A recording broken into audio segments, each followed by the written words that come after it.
for context, because here we are in North York, and we have, the longest street in Canada before us. It's just road up here, right? So, for example, if you get out on the east side at the subway, and you want to come to the library, you either risk your life by crossing 5-6 lanes of traffic, or you have to go the long way underground. Wonderful. Thank you so much for defining that. I think that is clear. The two concepts kind of show together. So I'll ask the next question, and we'll start with Jess this time. So what got you started in advocacy, activism in general, and what inspired you to work on this specific cause? Well, I didn't spare a single second about the road safety before I was a kid. I just rode my bike everywhere, and I walked on the second minute. And I'd only been riding seriously for less than a year because I broke up with my long-term boyfriend at the time, and I was like, I'm free! What else can I do that's going to make me feel like I don't know, I'm going to ride a bike. So I did that for 8 months, and then I got hit. And then that sent me down this rabbit hole from which I will probably never emerge. I got involved in Safe Streets because we also run a peer support meeting every month. We're not therapists or anything, but it's extremely helpful to get together with other people that share your experiences, because being a victim of road violence or losing a family member to road violence is a very, very isolating and difficult experience that is very different from other ways of being injured or losing a loved one, because of the sudden nature of it, because of the unspeakable injustice that you're subjected to, because we have very pathetic laws, which I will come to. So the driver who does this to you, who's at fault, gets a minor slap on the wrist, if anything, maybe a small fine if you're lucky. And so it's very, very difficult to experience this. You're also thrust into an insurance battle to get coverage for your injuries and your losses, and that is a hostile adversarial system, which if you think you're paying your car insurance premiums to get help when you need it, they will do everything they possibly can to avoid helping you. And it's very traumatic to go through all these experiences. So I got involved because I started going to the peer support meetings because I was enraged and really struggling, and I found it very helpful. And then from there, I just kind of worked my way into the leadership, and now I'm the chair of the group. And I'm very, very grateful for everything that Friends and Families for Safe Streets has helped me with, and the sense of purpose that it's given me, because I feel like at this point in my life, I don't have a lot left to contribute after my injuries, but one thing, like the most positive way that I can make my mark on the world is to work with this group and make sure that what happened to us and what happened to me never happens to anyone else again. Yeah, I can remember there are two specific instances. One was I remember seeing a little flyer at a local enviro store, and it said, "Imagine a Bloor Danforth bike lane across town." And I thought, yeah, I can imagine. It sounds like a great idea. And that was in 2006. And I also remember talking to people about it, and they would say, well, that sounds really nice. Like even sympathetic people would realize it sounds really nice, but that's not realistic. And I thought, not realistic. So what do people consider reality? Is it like air pollution, death on the roads, climate change, all of those things? So that really motivated me to get involved. I've been, as I mentioned, environmental lawyer for a number of years, but sort of that community advocacy. So I thought, well, let's do, and there was a group that doing small sort of rides on Bloor Street. I thought, let's do a really big ride. Let's do a parade. And it was all about, like you had mentioned the word, I think, doomsaying. We said, no, let's show people how fun it could be. Let's show them a glimpse of what our city could look like with bike lanes on Bloor Street. And there was just so much enthusiasm. Like people came out, and specifically we called it Bells on Bloor. We didn't want to call it Death on Bloor or something like that. We called it Bells on Bloor to be fun, like reflect kind of that joy of cycling. And the first year, hundreds of people, and this, by the third year, we had a couple of thousand people coming up for the ride. But there's still lots more work to be done. It was still, it wasn't just, City Hall wasn't going to be convinced just because it was nice. We need a lot more work to be done. And I think part of your question as well, sort of in the notes, was how do you get involved? Like, what's the best way to get involved? And for us, initially, we thought, okay, Bloor Danforth. And it turned out that was probably too ambitious. We said, let's just focus on a pilot, a short stretch by the university, by the museum, where there are hundreds of restaurants and so on, sort of a bite size. And in terms of, people here getting involved, they say,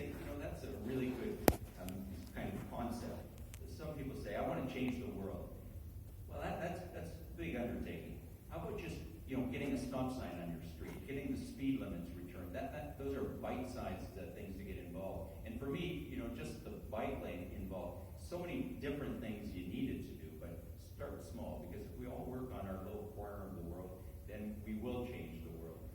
But if you want to change the world, let us know how that goes. I sort of restarted riding my bike around 2006. I was just got into university, was going to grad school before the subway went that far north. It was when it sort of stopped. It stepped down to you. And I lived in Parkdale at the time and was like taking the bus and the subway up, and it was very long to go up there, frustratingly long. Traffic was bad even at the time. Yes, traffic's not a new thing in Toronto, as we all remember. And then a friend of our friends said that, I wasn't a very fit person, but a friend of mine said, like, oh yeah, I went to York and I used to ride there, and I kind of looked at them and was like, you rode there? What is that, like 15 kilometers? Nobody can ride 15 kilometers. That's impossible. And so I'm a fairly stubborn person, so I decided I was going to start doing this.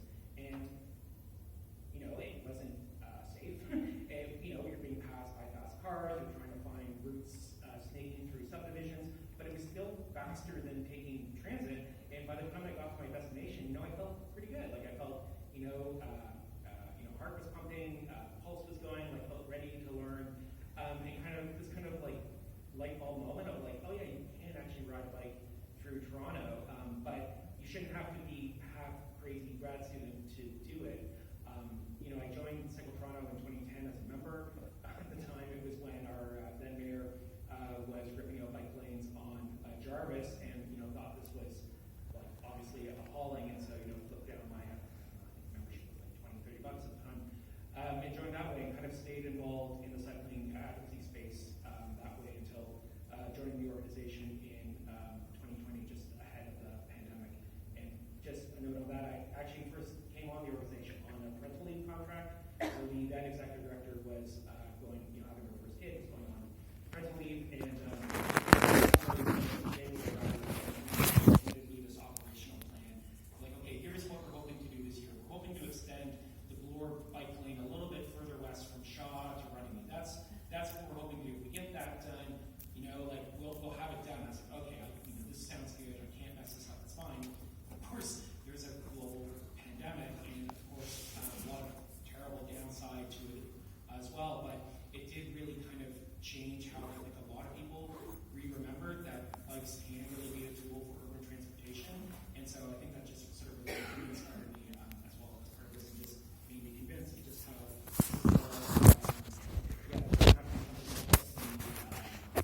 the foolish and careless riding a bike can be a real solution for getting around, especially in your local neighborhood. My cycling advocacy journey began in 2013. So I've lived in London, England, and New York, and France, and I biked everywhere. And in areas where, quite frankly, I'm surprised I didn't get killed or hit. But fast forward to Toronto, after experiencing a couple of really unpleasant experiences with police early in the morning on my way to the gym, witnessing a woman getting hit, and then following her in the court case for 2 years, and watching the driver who literally hit her and rode off. And if I hadn't chased him, we wouldn't have even gone through the court. And so in 2013, I was working for the provincial government for an office of the assembly, and I was learning about, and I was taking a course on how to be an equitable watchdog, right? To keep the government accountable for ensuring that the laws that they put in place at the legislature are enforced and are recognized, on the ground. And as a cyclist, I was feeling really frustrated because, there were so many angry drivers. I was also stressed out by a lot of the other cyclists. I don't look like a typical cyclist at the time. I'd go to work wearing high heels and dresses, and I would sometimes get mocked by other cyclists.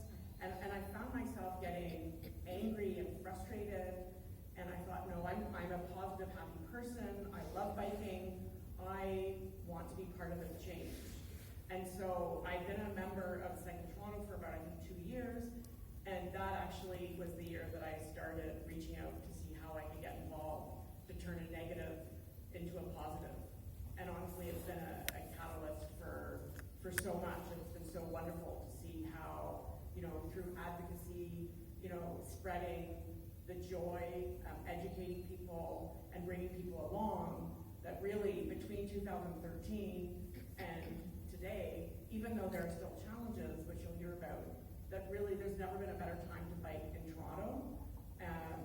Bike share, even if you look on your Google Maps, the next time you need to get somewhere, you can take a look at how much long it's going to take to get somewhere. And increasingly, it's faster if you bike. Wonderful. Thank you so much for sharing. I will ask the next question, which is, what information and facts do you wish more people were aware of about the street safety for cyclists and pedestrians as well? Sort of the different impacts of different infrastructure, so the roads, street, policy, and anything like that, and you can include some Toronto-focused examples if you like. What we're fighting for in Toronto, as in many other cities, is a system of walking, cycling, and transit. I mean, that's the alternate to car-based world that we have.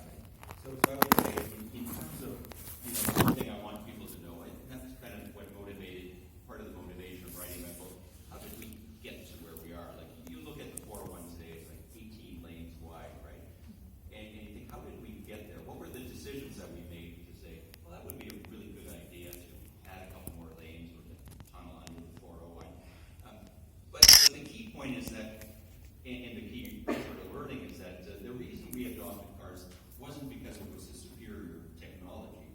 In fact, we had superior technologies. When you look back in the early 1990s, we had electric cars as of 1894. We had a lot of bicycles, and we had a lot of people walking. We had good city planning. The reason cars were adopted, initially people thought, well, it's like a nice novel thing, car, and they went to auto shows and things, but they didn't buy them because they didn't really understand the point. If you wanted to travel somewhere, you had all these options. You could buy a streetcar, if you wanted to go to other cities, you could take the train, you could take your bike, you have great options.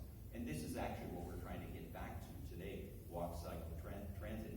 But what convinced people was just good marketing, right? I mean, the car makers had a lot of money. They convinced people, not that it was useful, they convinced people that it would elevate your prestige. You'd magically be in this higher economic class. And if you don't think that's a powerful tool to sell things, think of pickups today. I mean, how many people here think you're more rugged, more adventurous, more macho if you buy a pickup? Well, if you watch the ads, you're probably convinced because that's such a huge seller right now. But it's the same thing with cars. We convinced that you weren't putting your hand up, right? Okay. We convinced people that they should have cars because it made them better people. So the point is, when today we look at around ourselves and we're always convinced, oh, we have to have cars and so on. We don't. I mean, it's actually, the technology isn't working. And 1.2 million people are killed every year because of cars. The climate change impacts are horrible. Noise, air pollution, fitness, all of those things. So that's one thing I want you to take away. Cars are not here because it's superior technology. We have them, they're everywhere.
first thing is really that the vast majority of our public space, around 76%, is dedicated to supporting vehicular traffic, which leaves the crumbs of around 16% for people who walk, people who take transit, people who bike, people who rely on other mobility devices to get around.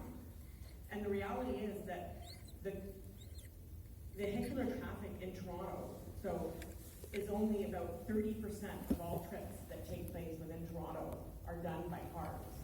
They take up so much space that it looks like they're the majority.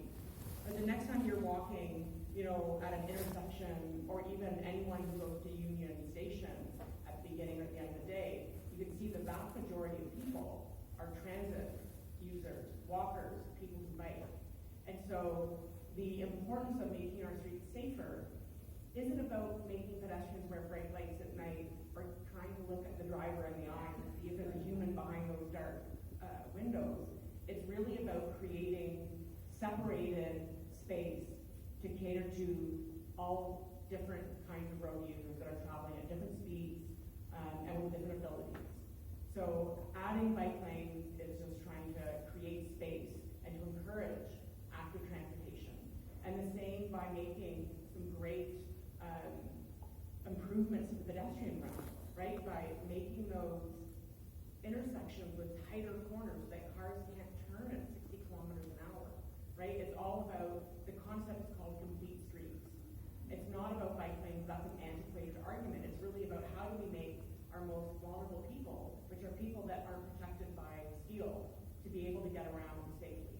Because really the biggest barrier to people, biking or walking to school is often a lack of safety. The second thing I'd like to mention is that, and Michael talked about the whole public health. Well, in addition to the impact of death and serious road injuries, if people want to earn or do 150 minutes a week, according to Canada's health guidelines in terms of getting exercise, by just biking or walking to work or to the subway or where you need to get, you will automatically be like 75% of your target. And I know because when I was hit by a car in 2019, like many, I was uncomfortable biking for a while. And so I started taking transit, but at the time I had a car. And so I was lazy and I started driving. So by the time COVID happened, I was already wearing extra weight. I wasn't as fit or as healthy. And so I really learned the hard way that really making sure that your bike you're moving every day really makes you a happier and improves your well-being. And I forget the third point. I'm sure it'll come back to me later. One thing I wish was better understood in the public is that road design shapes behavior. And that's why road design matters, and that's what we advocate for. We've had 100 years to police ourselves into safe streets, and that has failed. We've had 100 years of public education campaigns to get safe streets, and that has completely failed. The thing that we haven't tried much in North America is road design, and road design is what works. In cities that eliminate death and severe injuries on their streets, it's because they design their streets to be safe. So, what are some specific things? Narrower lanes for cars. Those right there make drivers feel less comfortable speeding. So if you want drivers to slow down, make their lane narrower. You can do that as simply as with a line of paint. You can also do it by adding planters and bollards, but just narrow the car lanes. That's number one. So as I said, I went down a rabbit hole and I started to wonder, what would have made me safer on Bathurst Street? What's happening there? Why did I get hit there? What would have made it safer is a protected cycle track with a barrier that would have reminded the driver that people on bikes exist, and she might have looked before she made the turn. A narrower lane for the cars so that she wouldn't have been going so fast when she hit me.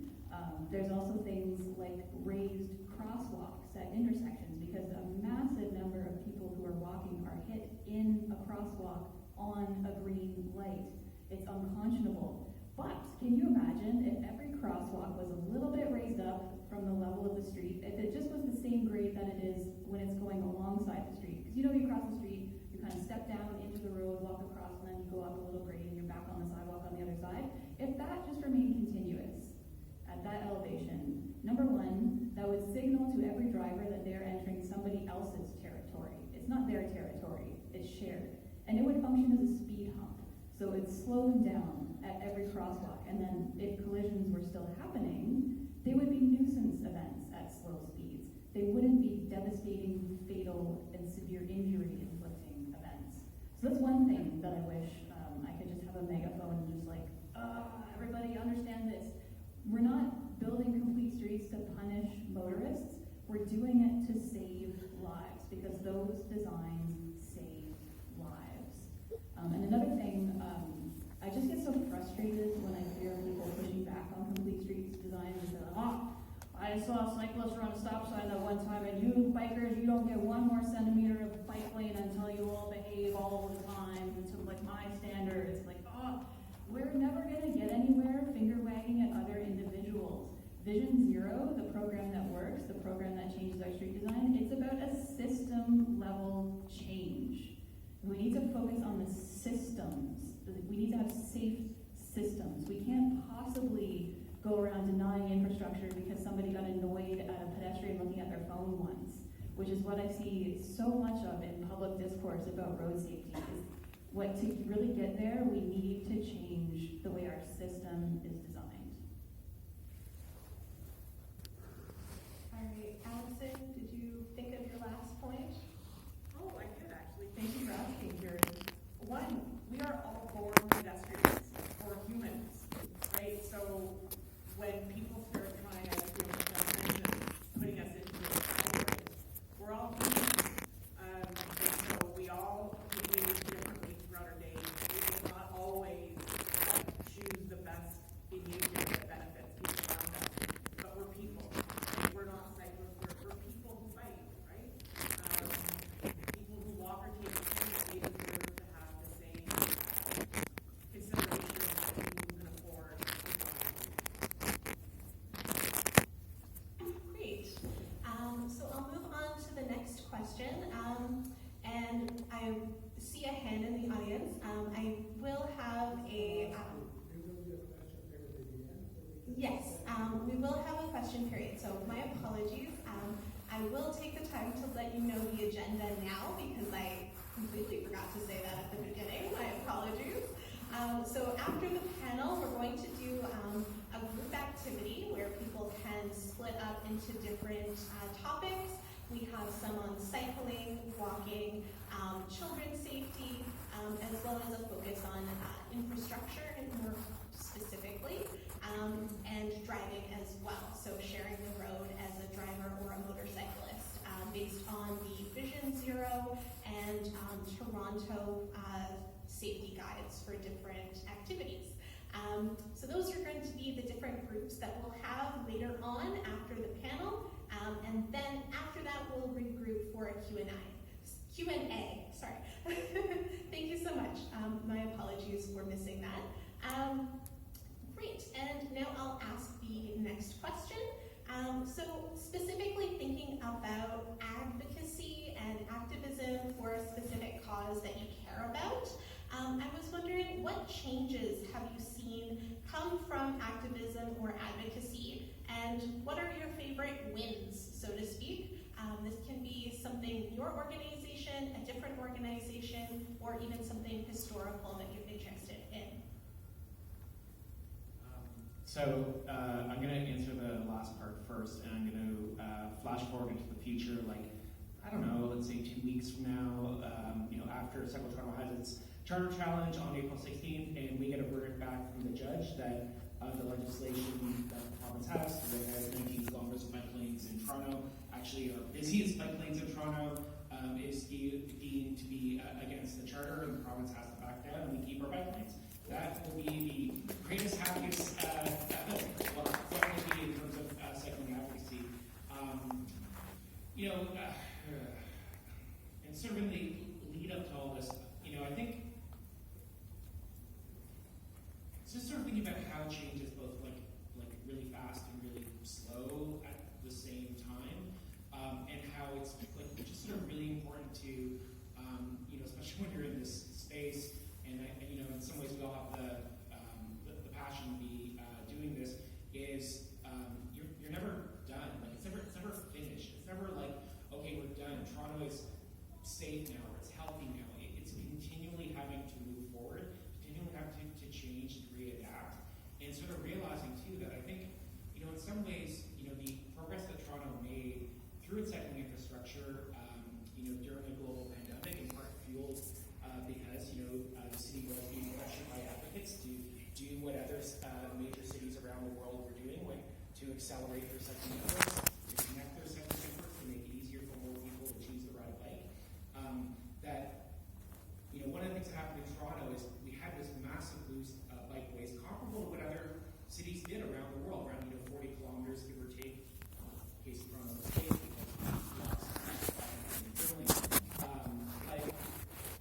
what Toronto didn't keep doing was keep building at that same pace. And by taking our foot off the throttle a little bit, I think it made us vulnerable to kind of the backlash that we saw, because we started getting more kilometers of bike lanes, we started getting more people biking, but there still wasn't that critical mass of connectivity and infrastructure to really unlock it for more people. And so it became easy, I think, for skeptics or critics to sort of rally around and point at specific lines on a map and go well, there aren't enough people biking here for whatever reason, I think, and therefore this bike lane should get pulled out. And I think it's a good reminder for the advocacy community too that it's not just about infrastructure, it's not just a matter of we get the bike lane and we're done, that there does need to be really more work in terms of not only helping to build access to cycling, help identify to people what it is they might need to bike more. That could be where to keep their bike in their house, what to do if their bike gets stolen, more bike share pieces, and also just helping foster a culture of cycling, getting to know other people who ride a bike. Not every, Allison sort of mentioned this, you're not going to fit into every group who might be riding a bike, but the more people you know, the more people are doing it, the more people have kind of shared interests in sort of other things, might make it easier for you to do that too. And so, this really is something that's, yes, it's about infrastructure, and yes, it's about fighting for infrastructure, but it's also about fighting and really fostering that culture of cycling so that, when the next Balance on Bloor, when the next ABC Toronto, or the next group tries scapegoating cycling to not deal with the other tangible things that we could be doing to make our city safer, to move better, that there's a whole community of people that are willing to push back and say, no, I reject this divisiveness, and let's actually find solutions that work.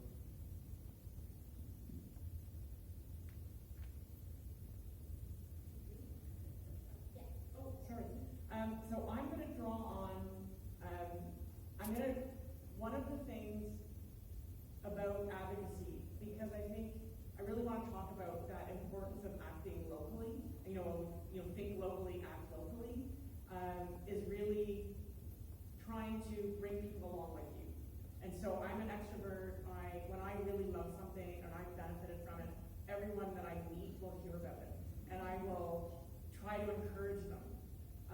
And so over 20 years, not only did I get my neighbors all biking, 4 houses of my neighbors have started biking.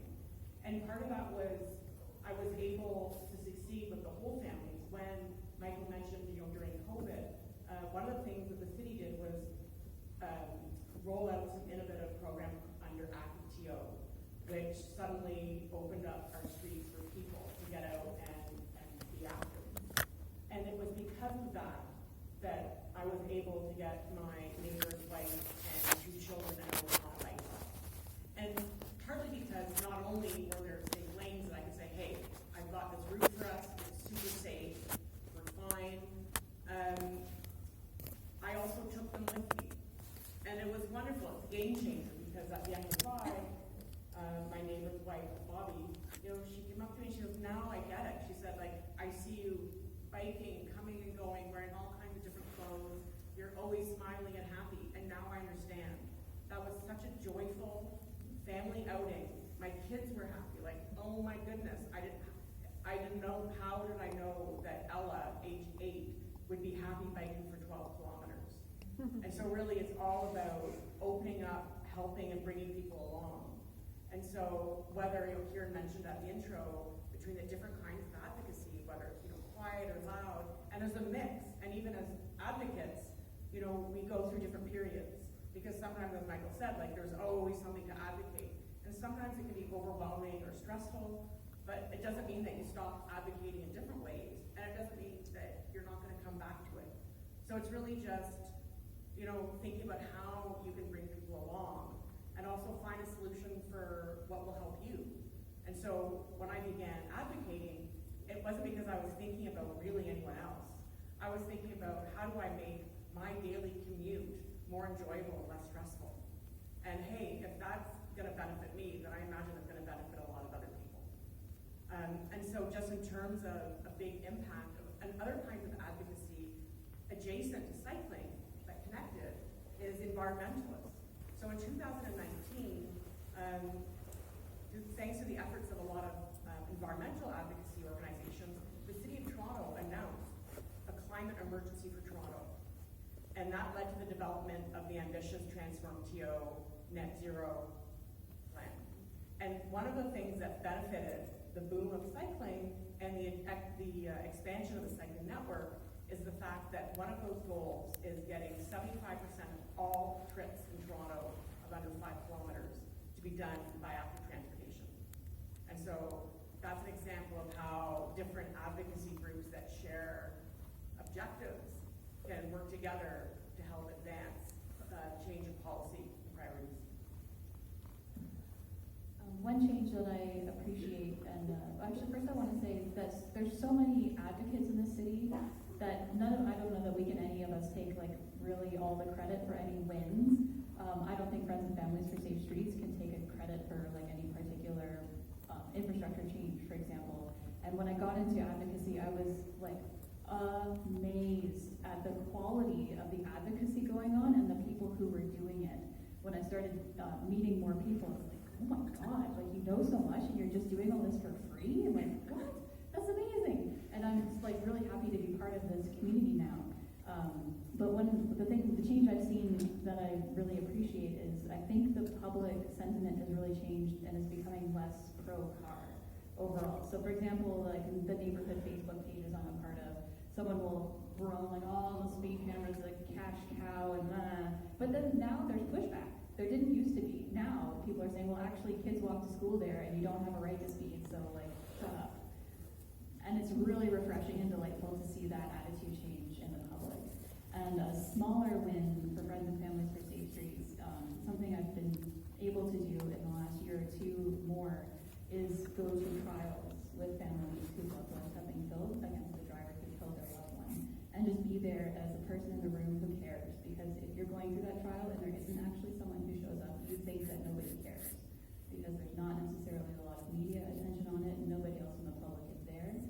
So that's one of the most rewarding things I have ever done, is go through that process with other families, and that's something that I want to do more of because it helps, and the more I can do that, the more connections I can make, the more it gets out there that you're not alone. Just a quick segue from what Jess is saying. I mean, we have a lot of reasons to be very positive in Toronto. So, for example, you might have heard a lot about the bike lanes in Etobicoke. That was a 21-1 vote in favor of that extension.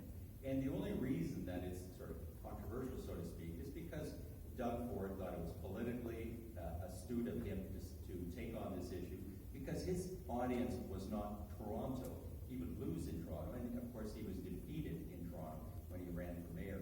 His audience were people beyond Toronto who didn't understand the issue, and he was happy to play to their prejudices. But we have a lot of reasons to be positive in Toronto because we've got an excellent city council, and when polls are done, people want safe roads, they want cycling infrastructure, they want a wider sidewalk. The second thing is I'm going to take you back a few years to what people forget as a victory. In 2010, we went to the Ontario Chief Coroner, Patrick Brown and I, and a group that no one could disagree with, the United Senior Citizens, 200,000 people.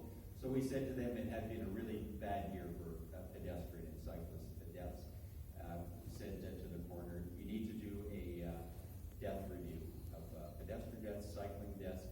We were really pleased that the coroner said, yeah, we're going to do that. That was a victory. But it went beyond that. A couple of the recommendations were complete streets. That was something that was in the coroner's final report, and Patrick Brown and I sat on the coroner's expert panel. And the second thing, and I think this is something really to celebrate, is that coroner said, we want 30 kilometer speed limits on residential roads and 40 on arterials. That was the same recommendations sooner or about the same time the Toronto Medical Officer of Health made. So initially, when that recommendation was made, and that was very, very controversial, this sort of the right wing said, wow, that's terrible, Toronto's going to come to a standstill. But within a short period of time, even the sort of right-leaning councillors were saying at City Council, well, we want a 30-kilometer street here on our residential road as well. They were calling for these things. So something that was ridiculed initially was all of a sudden being celebrated and being demanded.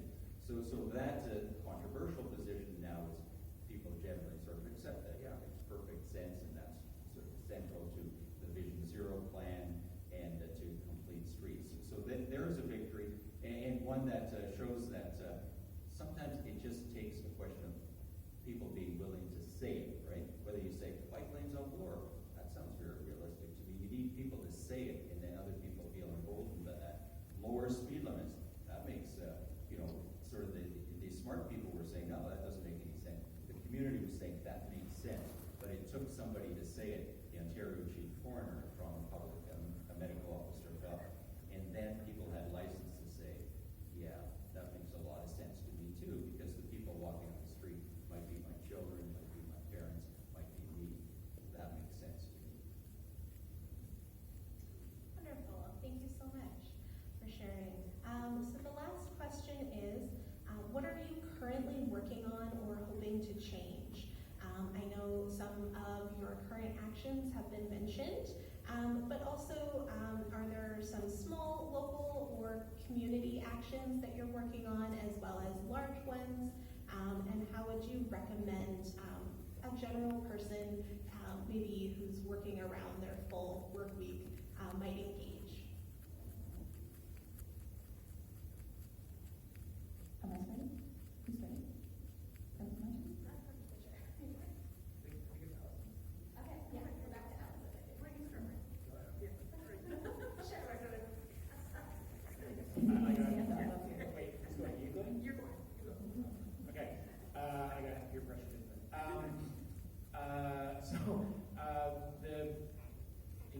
Around this, the main thing that Cycle Toronto is working on these days is a fight against the province of the provincial legislation, the so-called Bill 212, the Reducing Gridlock Saving You Time Act. It's just a very funny name because it's not true.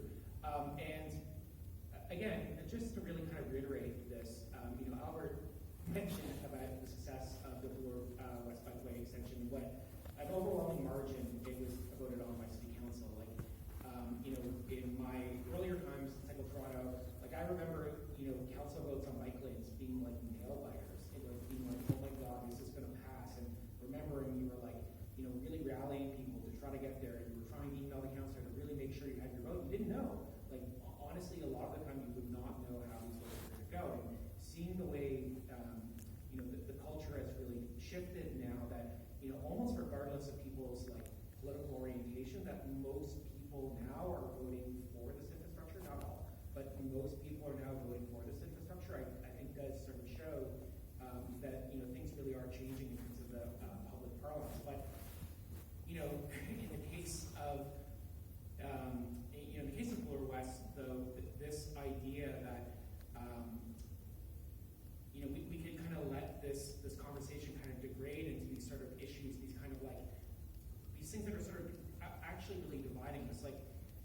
If we look at what we're sort of dealing with on Bill 212, it is this, again, a kind of fundamental idea of, do people deserve safe space? Does the government have the right to take that away from us? And is ripping out bike lanes going to help solve congestion? And the answer is no. And this isn't just me saying this. This is the province's own experts who said this. They said this in cabinet briefings when this was being drafted in summer of 24. They said it again when it was being reviewed before the legislation was tabled in September of 24. And the province's own experts keep repeating this. And and I think this type of fixation on just kicking the hornet's nest on wasting time, energy, resources, money rip out these bike lanes. Imagine if our government was spending as much time obsessing over Gloria University to get the Eglinton Crosstown open, to get the Finch LRT open, to get the Ontario line finished. Like, these really important things that we need our provincial government doing, and them instead meddling on something that is actually not going to address the problem they're looking out to do. I just, every once in a while I have to kind of like pinch myself to kind of, is this real? Is this really happening? But it is, and again, I'm heartened to hear, the mayor's recent comments, that she's staying very supportive of, keeping the bike lanes and retaining that safe infrastructure. But I also want to say this idea of a compromise, again, I understand what she's doing and why she's talking about this and what she's trying to save. Her back really is up against the wall. City Council doesn't have a lot of tools to push back on this. We saw that when the province sort of changed the number of wards in the city really didn't have much recourse to the legal challenge failed. But this idea that there's a compromise or win-win, it's a fallacy. Restoring these travel lanes is not going to get cars moving the way the Premier's claiming it will, the way the Minister says it will. Ultimately, these are sort of simple geometric problems that there is just not enough space on our roads for every person to choose to drive a car. And the more we pretend that's not true, the more we sort of cover our eyes, plug our ears, and la la la to ourselves, the worse it's going to get. And we saw during the pandemic, if we rip off the Band-Aid and rebalance our street people, things can be pretty good. And I think we need to make sure we keep moving that way. So yes, I hope we win our legal challenge, but to the point of like, we win the legal challenge and then we're done. It's like, no, then we all need to keep working to keep moving our city forward, to keep building more champions at City Council, and to make sure folks like yourselves are letting their elected officials know that these things matter to them, not just the angriest, loudest people. Helpful, if you see something your councillor is doing or they voted on that you like, I don't send them an email that says, hey, thanks for voting on that. That can really go a long way on stuff. Usually councillors just hear about things when people are angry at them. Saying when you're happy and when they've done something good, that can be nice too.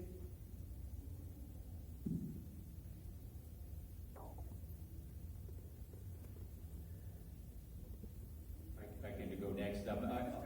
I'll say simply, one of the things that we're working on, and I mentioned it previously, is about pickup trucks. So we've set up a coordinated coalition called Coalition to Reduce Auto Size Hazards, the CRAD. So if you're anyone here, if you're walking or riding a bike, if you're hit by a pickup, you're 3.5 times more likely to die than if you're hit by a normal sedan.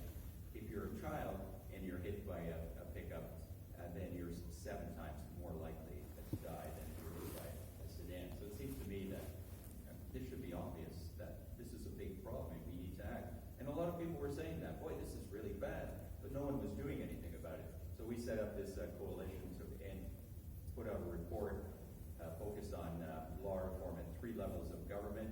Federal government saying vehicle design needs to change. I mean, these big pickups are not about utility.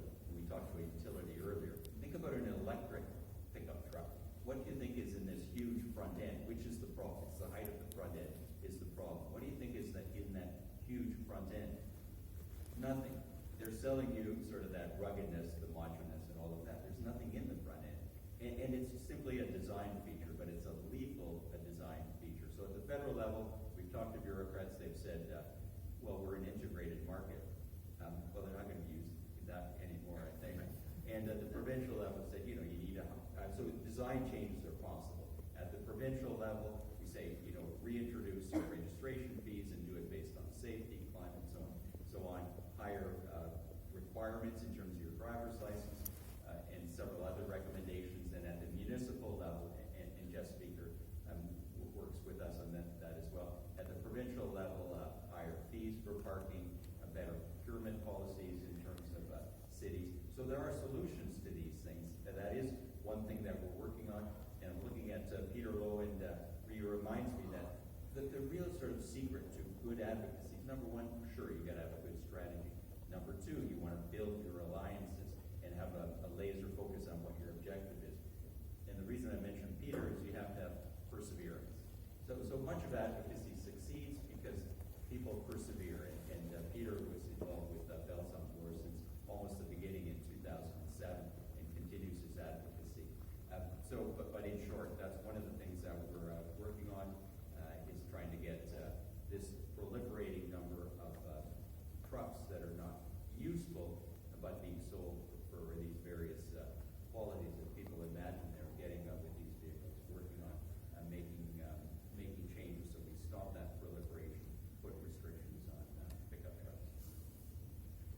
as Albert mentioned, Friends and Families for Safe Streets is involved with that. I was hit with an SUV, it was an Acura MDX, so it's got that high, blunt front end.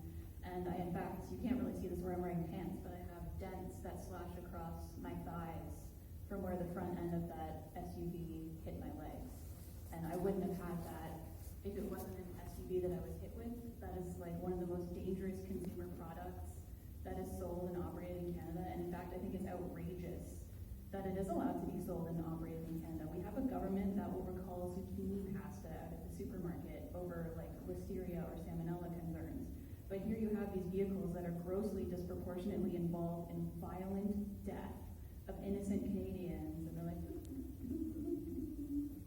and they just aren't doing anything about it. So I'm really grateful to Albert and all the other advocates involved in Crash for trying to get the federal government to wake up and start saving Canadians' lives. Those vehicles are not that useful.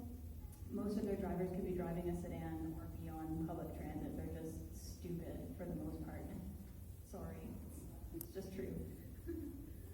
Municipally, of course, Friends and Families is involved in advocating for safer street designs, which is like the really big thing for us. And provincially, we've been significantly involved for a very long time fighting for something that's colloquially called the Vulnerable Road User Law.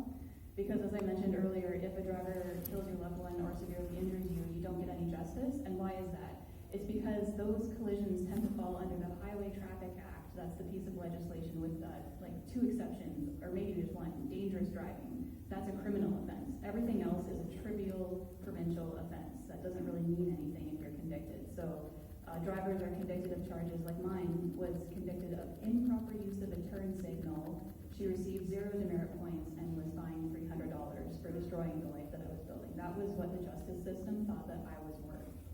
So what we're fighting for is for every driver who's at fault. So you're convicted, there's no question, it was the driver's fault. This isn't just like, this is when it's done. We want those drivers to face meaningful penalties. We want their licenses to be suspended for a duration of time until they complete remedial driver training, which they just demonstrated they can't drive safely. So they desperately need training so that they can, if they're going to get their license back.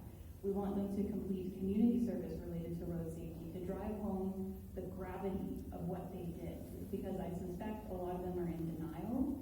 Like my driver didn't even apologize to me, and she had numerous opportunities. She never looked me in the eye and said that she was sorry. I think someone just said to her, oh, it was just an accident. And like, oopsie daisy, like you just knocked over a glass of milk. Like, no, you need to have a penalty that gets through to these individuals what they did. And the last condition would be to make an in-person appearance in traffic court, because a lot of victims read their impact statements to an empty chair because the driver is too much of a coward to even show up, and there's no mechanism to compel them to even attend court. You can just send a paralegal, and then the system thinks that that's fine. So we've been asking for that change for over 10 years. Patrick Brown, who Albert mentioned earlier, is a personal injury lawyer, not the conservative Patrick Brown. He's the good Patrick Brown. He was the lawyer who represented me and connected me to Friends and Families for Safe Streets in the first place. He's been involved in this for 10, 15 years, just trying to get this passed. It's been tabled 5, 6 times to the legislature. Originally the Liberal government voted it down, and most recently the Conservative government voted it down. And it's like, what kind of a low bar even is it to, these aren't life-changing penalties for these at-fault reckless motorists. This should not even be in question whether something like that would get passed in the Ontario legislature, and yet it hasn't passed yet. So that's something we continue to work on. In terms of getting involved with Friends and Families for Safe Streets, I actually don't want you to be core members of Friends and Families for Safe Streets. I do not want this to happen to you. If you want to support us, you can go to our website. There's a Join Us button where you can sign up for a newsletter or stay in touch and follow us on social media. We have pretty much every platform. We're on like Instagram, Blue Sky, Twitter, Facebook, LinkedIn. I have a Reddit account, although I'm not super active on there, but just follow us. We advertise events, so you can come join us. For example, the annual World Day of Remembrance for Road Traffic Victims, which is a solemn memorial event that happens in November. I would love to see you guys come out to that at the next one if you want to. And in terms of projects of the Highway of Toronto and Femme and Friends, I'm focusing on a joyful culture and a culture of support to help open up the number of women, trans, femmes, and those that don't have access to all the resources or communities of biking, in part because I want to try and de-silo at the beginning of the introduction, Kieran was talking about, how important our democracy is, and certainly what's unfolding around the world, here at home, and certainly south of the border. Anyone that don't belong to a privileged class of really men in leadership positions are facing incredible challenges. And so, as a woman, one of my objectives is trying to help build up my community. And so I did, for the first time, I rode in a fundraising race for the Friends for Life bike rally, which will be its 27th year. It's a ride from Toronto to Montreal. Now, I'm not a roadie, it was quite a shock to me. But the money goes towards helping people, women and men living with HIV in Toronto, Montreal, and Ottawa. And the People with AIDS Foundation is located in my community of Moss Park. And through this ride, I discovered just how they benefit the community, and including women. Again, we don't talk, when you hear HIV or AIDS, people think about, it's men, but really it impacts everyone. And so we had organized our first annual family-friendly bike fair for the bike curious, and invited 9 different organizations that all offer programs for women, trans, and femme to get together. We had groups that are sports cyclists, we had groups that deliver food, the Bike Brigade, we had community DIY groups that came out, we had Charlie's Free Wheels, so people came, and it was nice to see that all these new people that we hadn't met, come and actually take advantage of trying a bike for the first time and make connections. So that's something that I will continue to do in my role as bicycle mayor, and I should say that my first year ends at the end of September. So it's awesome. And it helps remind me of the joy of biking, especially because advocating for road safety, it can be stressful. So having an outlet where it's just joyful and trying to remind people of why we got into this in the first place is really helpful for one's sanity. Wonderful. Thank you so much for sharing what you're currently working on. And I really appreciate that we're ending on a note about community. So the next thing we're going to do all together is split up into some different groups. Feel free to pick a table that you're interested in. There are some different topics set out. Most of our tables are just to the left, as well as there's a couple in the back. We have different topics. So there's a couple tables focusing on cycling. There are a couple tables focusing on walking, and there's a table focusing on driving and motorcycles, as well as a table focusing on children, so children's safety as well. So there's some different resources on each table. There's some safety guides from the City of Toronto and the action plan from Vision Zero Toronto, as well as a couple of either news articles or studies on the topic. Some of those studies are long, so feel free to just skim them. I just put out the whole thing just in case you're interested, and feel free to wander and then pick a table that you like. There's also a chart paper at the back where you can share something that makes you feel safe. There's some pens and sticky notes at the back. So feel free to take the next few minutes to pick your table and walk around. Choose your table in the next 5 minutes or so, and then we'll get started on our group activity. After we do the group activity, where you can write down some thoughts on the large sticky notes, we have 2 different sizes of sticky notes. It's very exciting. After we do that, we'll regroup for a Q&A with the panelists. All right.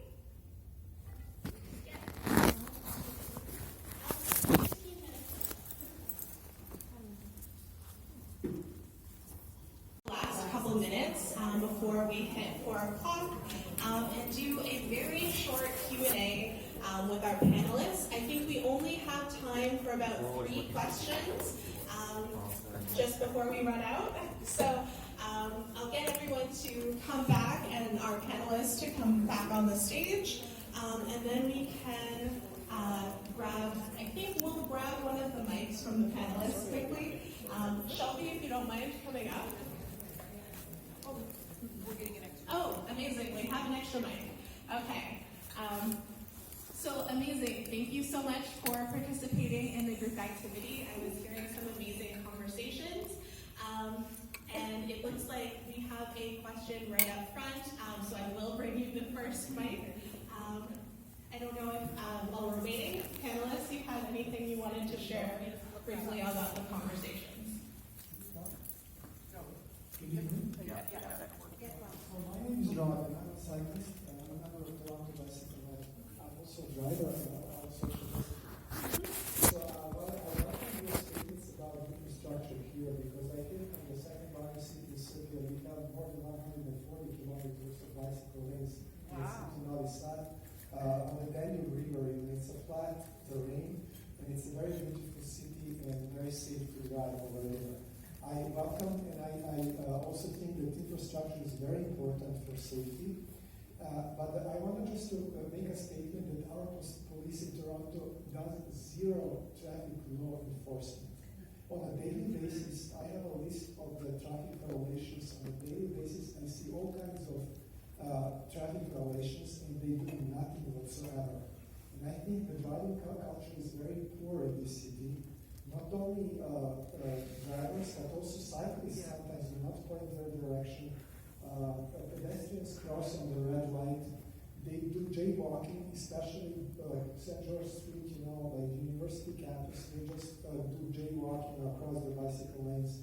I've seen police cars, parking on a bicycle lane, other cars, like things like that. So I just want to make a statement that we need to work on a driving culture, traffic culture in this city. That's the second, the most important thing. And also, do you guys, any of you, my question is, does any of you have a liaison with Toronto Police? Like a contact who can convey the message that police must do traffic laws? I would say that you should go contact your counselor and the mayor. We have the police. It's very frustrating because, yes, enforcement, there's no systematic enforcement. There is some good works taking place, like the city is moving to invest more into automatic enforcement, so to really move away from the really costly and ineffective on-the-ground police enforcement.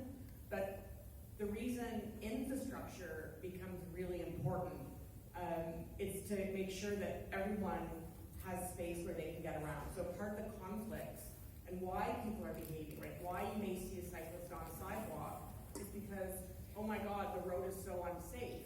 So then you're going to ride on the sidewalk. If you see someone jaywalking to catch their bus, it's because it's like a kilometer for them to get to the proper lane and then cross.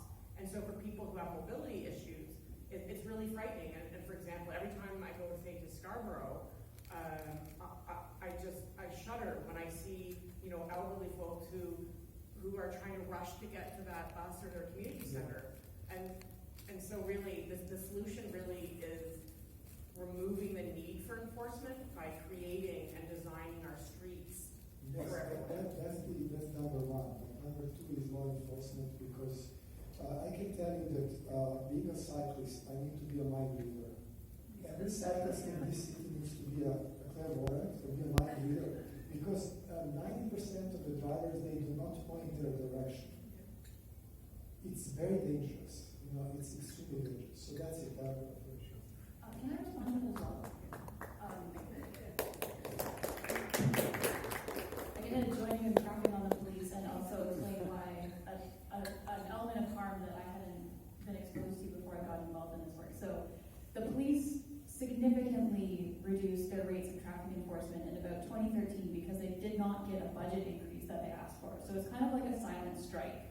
And when they stopped doing that enforcement, more people were killed.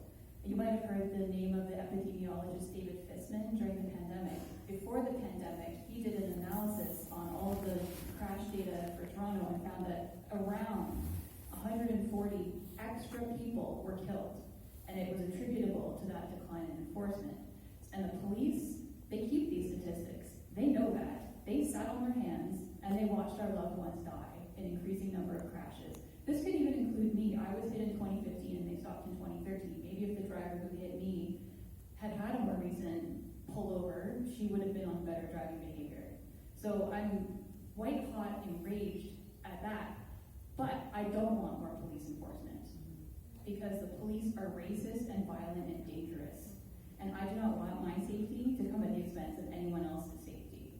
So parents whose skin is not white will tell their children whose skin is not white.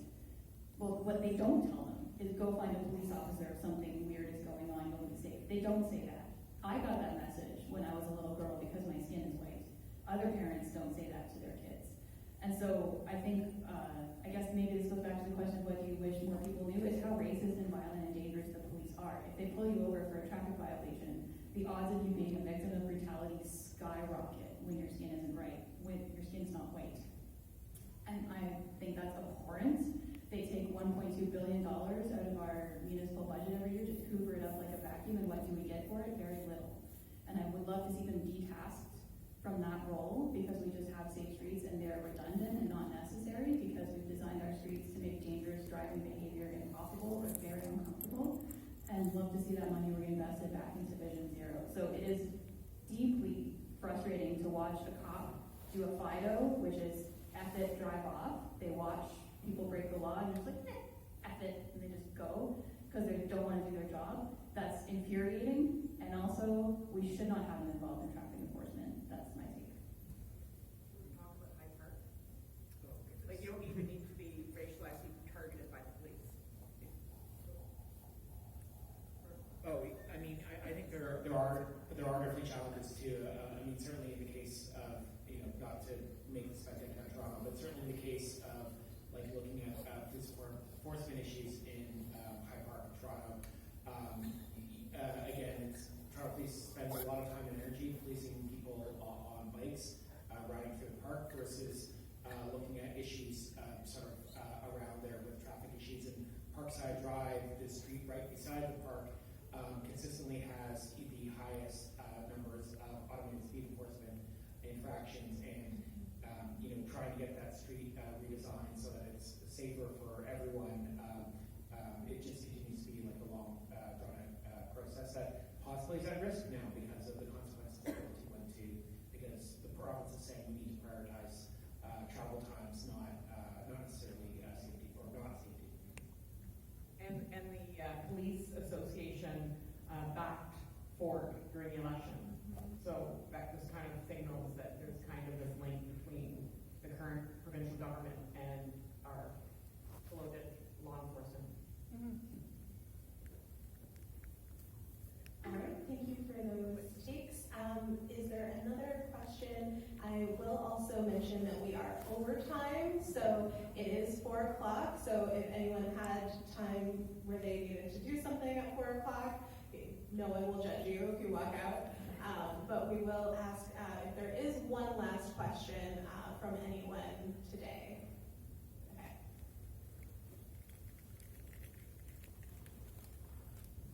Hi, can you hear me? Oh. Thanks for your presentation and letting us know about it, all the efforts you're making. I just wanted to ask, among those efforts, are you, specifically when it comes to road design, have you tabled anything that's more along the lines of, say, restricting the size of the lanes? Not so much that we can't drive or anything, but you were talking about speed enforcement, and I'm thinking, well, in addition to automated speed enforcement, maybe just having the widths of the roads in such a way that even without anyone there, just from a purely selfish point of, I don't want to crash, I don't want anything happening to me, so if the roads are maybe a bit narrower so I couldn't speed as much, because how can I? Or it was a bit more restrictive, or is there anything tabled on that? Yeah, I think that's a great question. It's common to say, in advocacy, second advocacy, that paint isn't infrastructure. And, that is true when we're talking about people riding bikes on busy arterial roads, that a strip of paint is not going to be what protects them. But in terms of an overall improving traffic and safety overall, I think Jess said this too, that physically like narrowing roadways just with paint does have a traffic calming effect. And if we look at the case of the Bloor West bikeways, which again are maybe the epicenter of some of this provincial shenanigans that are going on now, and a lot of the concerns around travel times. Some of the travel times on Bloor, the slower travel times, the before versus after, is a feature, not a bug. The lanes on Bloor West have been narrowed, like not just the bike lanes added, but the travel lanes that have remained have narrowed so that cars aren't speeding to the same extent as they were. Like I think before the Bloor West bikeways installation, cars were speeding like well over 60, 70 kilometers per hour. I think the average, do you remember what the average travel time is? Yeah, gone down considerably. And so a lot of the concerns around, it takes longer to drive on Bloor West now. It's like, well, in some cases, that's a good thing because it means the road's safer. It means everybody can move at a more predictable pace and move at a much more human scale. I think, your point too around enforcement, one of the most important things with all of this, and this goes to Jess's points too, is that people are going to make mistakes. A lot of people are going to be idiots and selfish and not pay attention. It's how do you make it so that when the consequences of those things happen, that people aren't seriously injured or killed. And that is sort of the fundamental sort of idea around improving infrastructure around Vision Zero, so that when people not make mistakes, other people aren't seriously injured or killed. Yeah, just quickly, I mean, we know what the answers are in terms of road design, and Vision Zero contemplates those changes. The only problem is the time it takes. So it's hugely expensive. So the Vision Zero budget, I think it's something like 23 million capital. Now if you add a traffic light, that's like $200,000. So 23 million is a drop in the bucket. And the other interesting thing is, so we know what the answer is. It's just going to take a lot of money. The second thing is, you know what the biggest expenditure is along under Vision Zero? It's crossing guards. And so in other words, we're going to need a lot more money to change streets. But in the interim, some of the things we can do are lowering speed limits, speed cameras. I mean, for example, pickup trucks. I mean, those are killers no matter where you are in the city. And the other problem is anytime we do propose these things, it's a huge fight. And partly it's a class fight. Like if we look at the Kingsway and the epicenter, or the opposition to the Bloor bike lanes, it was a wealthy kind of clique of local businessmen that were really well organized, had the ear of the premier. Yonge Street's the same thing, Summerhill residents. Avenue Road, the same thing, was the South Hill Residents Association.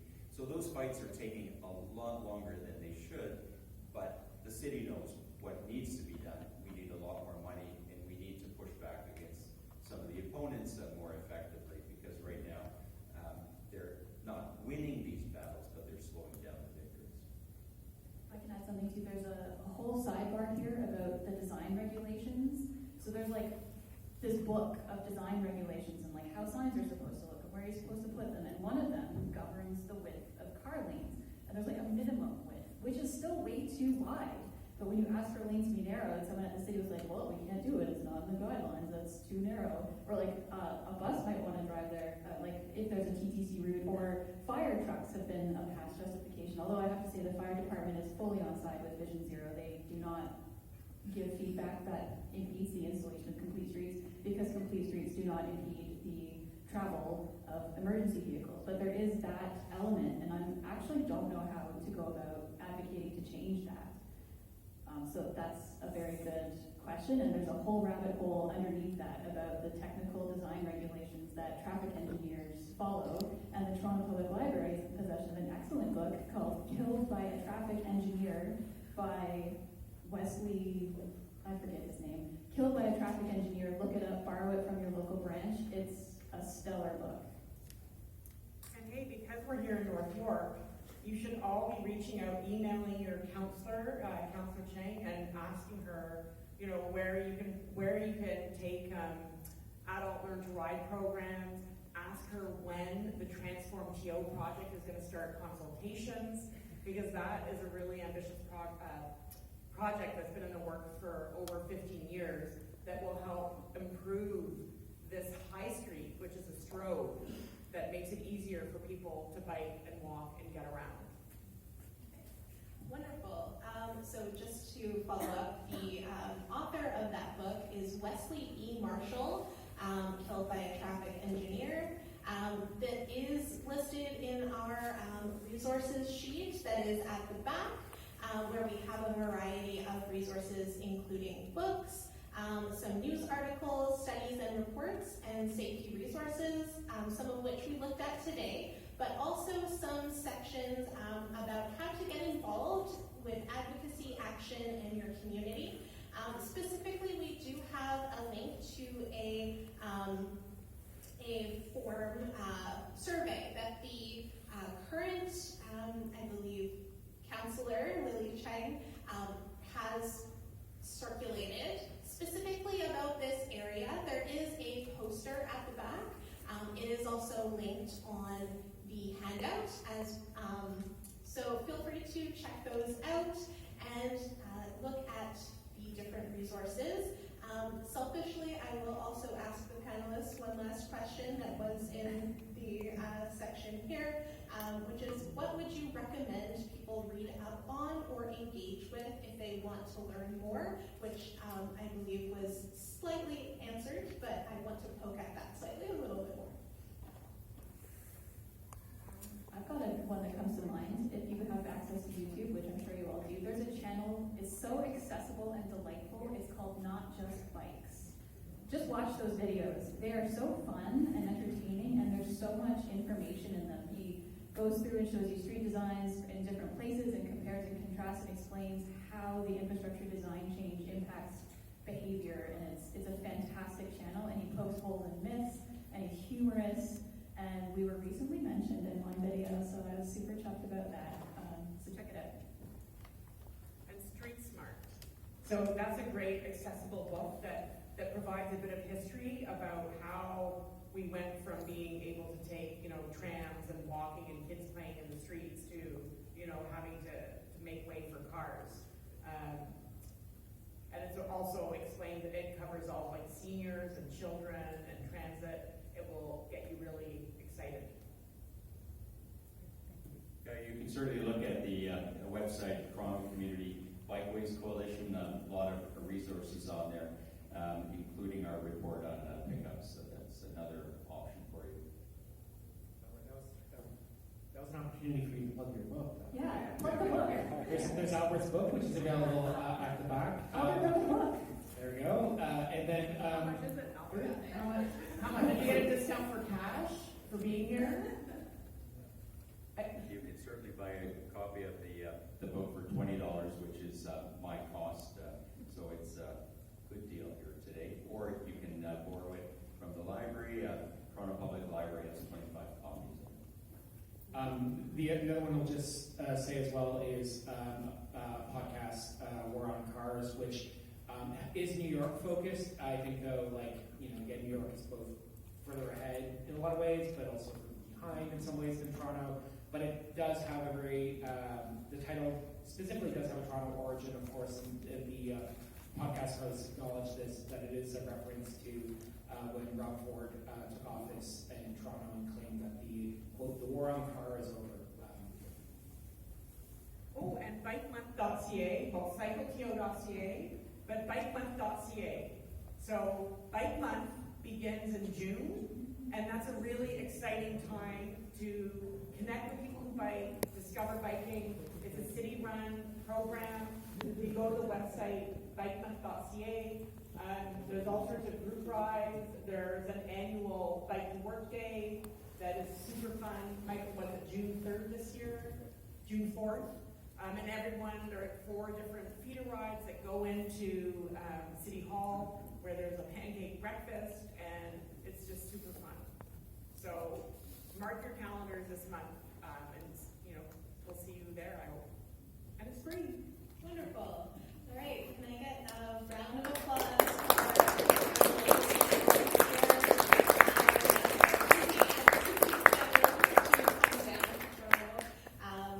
to North York Central Library? And just note that if you do want to take any of the handouts that we had, the Vision Zero pamphlets that were on the tables, you're welcome to do so. Again, there's some of the Toronto cycling maps at the back, as well as the resources sheet, and the library will still be open